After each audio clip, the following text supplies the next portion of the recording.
Ang programang ito ay rated SPG. Striktong patnubay at gabay ng magulang ang kailangan. Maaaring may masiselang tema, lengguwahe, karahasan, sexual, horror o droga na hindi angkop sa mga bata.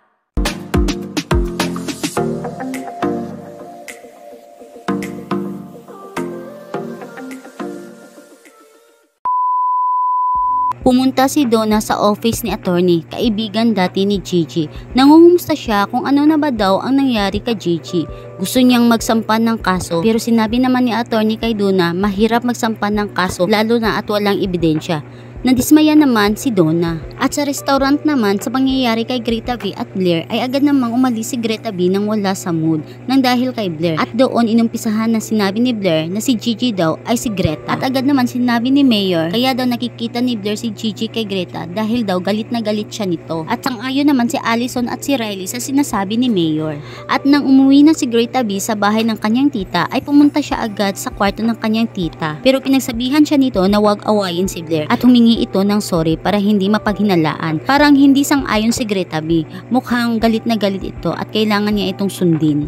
At si Donna naman ay naglakad at nasalubong niya ito ang kanyang kapitbahay at inimbitahan siya pumunta sa campaign ni Mayor at marami daw itong ipamimigay. Agad namang tinanggihan ni Donna dahil mamamatay daw tao si Mayor at ito din daw ang dahilan kung bakit nabaliw si Gigi.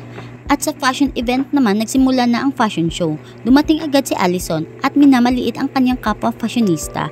At nakita naman ito ni Pablo at hindi nagustuhan ang kanyang attitude. Kaya ayaw niyang si Allison ang magdadala ng fashion show. At naisip ni Pablo na si Greta V na lang ang rarampa at agad namang napao si Greta V. At pagkatapos rumampa at pinapalakpakan sila ng mga tao. At si Allison naman ay galit na galit at nagsasabing pagsisihan ni Greta V na kinalaban siya nito. At pagkatapos ng fashion show event ay pumunta naman si Greta V sa mall at nag-usap sila ni Blair at nagplastikan naman sila. Si Greta V naman ay pinakyaw ang bestseller ni Blair. Ito daw ay isang pagsusori dahil sa nangyayari sa kanila sa restaurant. Pagkatapos ay pumunta sa fitting room si Greta V at nakita siya ng sales lady ni Blair na may hawak na maliit na kamera at tinanong siya na nag-imbestiga ba si Greta V kay Blair. At sa kampi naman ni Mayor ay nag-guest si Greta V at maraming mga taong naghiyawan kay Greta. At ang sumunod ay si Mayor naman ang nagsasalita. At sa kalagitnaan ng pagsasalita ni Mayor ay may isang babaeng nagsisigaw-sigaw na ito daw ay mamatay tao daw si Mayor. At ito pala si Donna, kaibigan dati ni Greta V noong Gigi pa lang siya. Ano kaya ang reaksyon ni Greta V sa kanyang kaibigan? Malalaman yan sa mga sumusunod na upload na video.